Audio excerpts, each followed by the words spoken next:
So I hadn't really planned to make a video on this, but I've seen a few reports on it now, so I think I will. The issue is about male suicide in the UK, and I imagine that these figures can be, or this trend can be seen in other countries as well. This is from the Daily Telegraph from February the 19th, so just 2 months ago. Um, Today, the BBC actually had a report on this, which is a very rare that they focus on men's issue, but they did today. Anyway, I'm just going to read this out because it's not too long. The number of people killing themselves in the UK rose in 2013, official figures have revealed, as male suicides hit their highest rate in more than a decade. A total of 6,233 suicides were recorded among people aged 15 and over, the Office for National Statistics (ONS) said, up 252 or 4% on the previous year. The UK suicide rate was 11.9 deaths per 100,000 population in 2013, whilst the male suicide level was more than 3 times higher than that for females, with 19 male deaths per 100,000, the highest since 2001. The male suicide rate in the UK has increased significantly since 2007, the ONS said, while females have stayed relatively constant and been consistently lower than in men. In 1981, 63% of UK suicides were male compared to 37% who were female. The UK suicide rate of 11.9 deaths per 100,000 population was last seen in 2004, it added. Of the total number of suicides in the UK, 78% were male and 22% were female, the ONS said. Some 4,858 male suicides were recorded in 2013 compared to 1,375 female suicides. The highest UK rate was among men aged 45 to 59, with 25.1 deaths per 100,000, the highest for that age group since 1981, and the first time the age group has recorded the highest rate. North East England had the highest suicide rate among the English regions, with 13.8 deaths per 100,000 population, while London had the lowest at 7.9% per 100,000.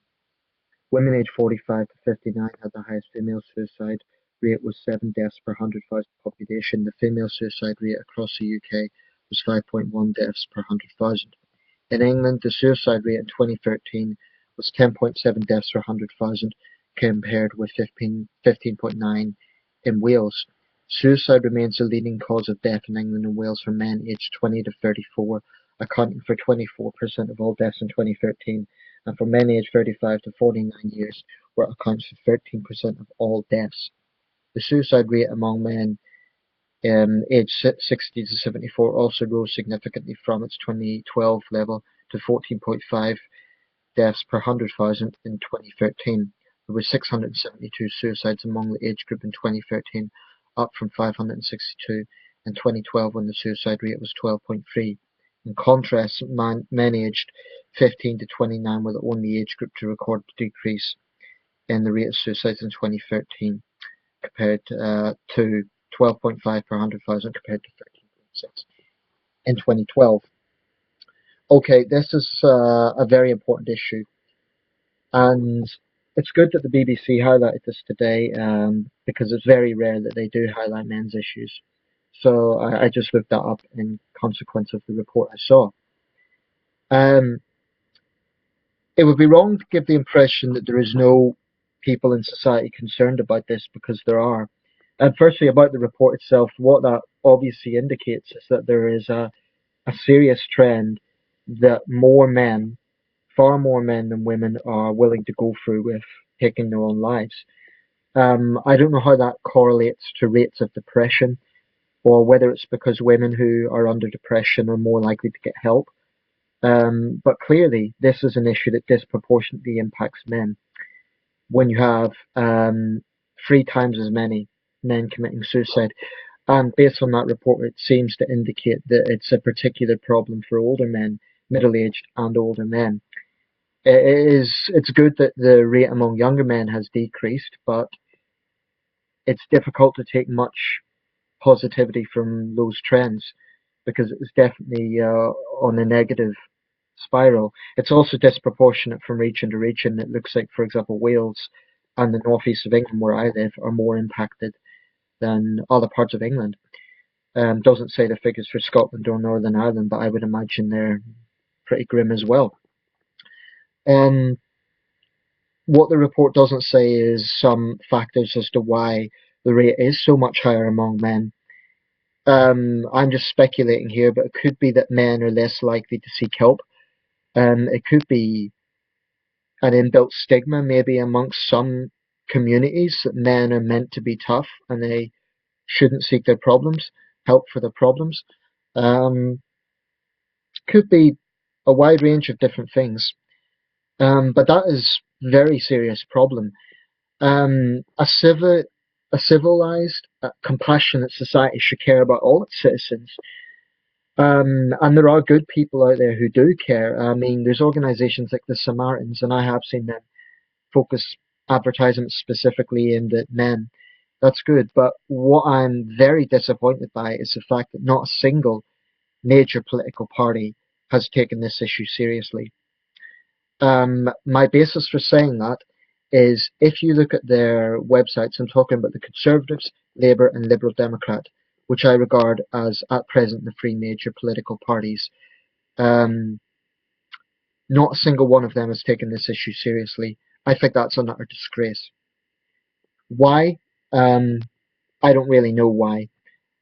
I can't help but think that it may be in part because they've been so obsessed by appeasing the feminist lobby that they utterly disregarded men's issues. There is a false notion in this country that men are privileged, and I think that notion needs to be smashed.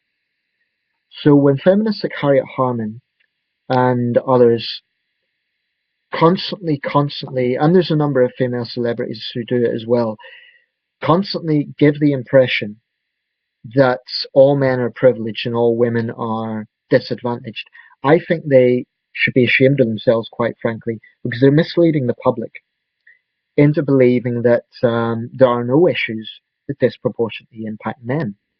Just to be clear, I am not opposed to women's issues being discussed. I'm not opposed at all. I'm just fed up with there being no concept of balance. That's what absolutely, frankly, infuriates me. As a man, as a human being, I think this disregard we have for our fellow citizens just because they happen to be male is frankly disgusting. And I think the major political parties, all of them, should be ashamed of themselves. And I do make that generalization because I've looked at their Facebook pages. Not a single one of them has bothered to focus on specifically male issues that disproportionately impact men, such as this issue. They have all pandered to the feminist agenda, which is basically pandering to women's votes. Um, and you know, if you're female and you're watching this, please don't interpret this as a anti-female video. It's not. It really isn't. It's just a video, a message appealing for some sense of balance, because this is grossly unfair. No wonder men don't seek help if those who run the country don't even give the impression that they give a damn. I mean, the Labour Party, for example, claims it's a party about equality and about fairness, and yet, you know, would it really hurt them to make a link about this issue and say we're going to work hard to, you know, deal with issues concerning depression or whatever it is that may be leading these men to take that terrible decision? Would it really hurt them to focus on that? The Lib Dems have been marginally better because they have focused on one or two issues directed towards men, but they're far from what I would regard as fair. And the Tories, again, they haven't done it either. So I really think it is an utter disgrace.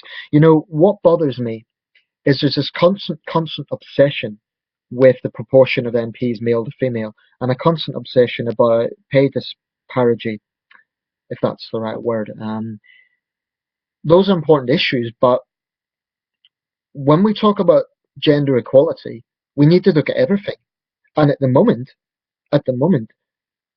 it's the only issues being looked at are issues that feminists care about. Now, feminists don't care about male suffering. That's quite obvious.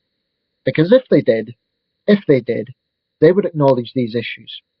And they would say, we're campaigning on women's issues, but yes, those are also important issues, and we welcome people raising them. The problem is we're now in an environment where if anyone raises these issues, they're shouted down because they're perceived to be some sort of aggressive MRA. I'm not, in the sense that I recognise there are women's issues, but I just hate the imbalance in coverage. I hate it. And I think it is an utterly shameful thing that issues that disproportionately impact men are just callously ignored. And this is not about men versus women, because this actually impacts women as well. You know, it impacts women when their fathers, their brothers are taking their own lives, their husbands. Um, so this is something everyone should be concerned about. Why is it there is a significant proportion of men, as opposed to women, choosing to make that fatal decision? What can we do to help these guys? Organizations like the Samaritans are great. They do very good work, and they have probably saved thousands of lives, literally. Um, but clearly, there needs to be much more of a focus on this.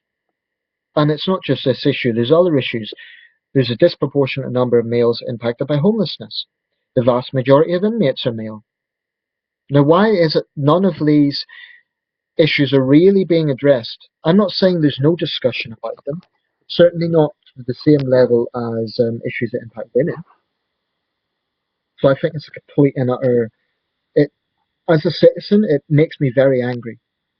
It makes me angry, not just that it isn't raised sufficiently, but that when it is raised, it just gets silenced. It's infuriating.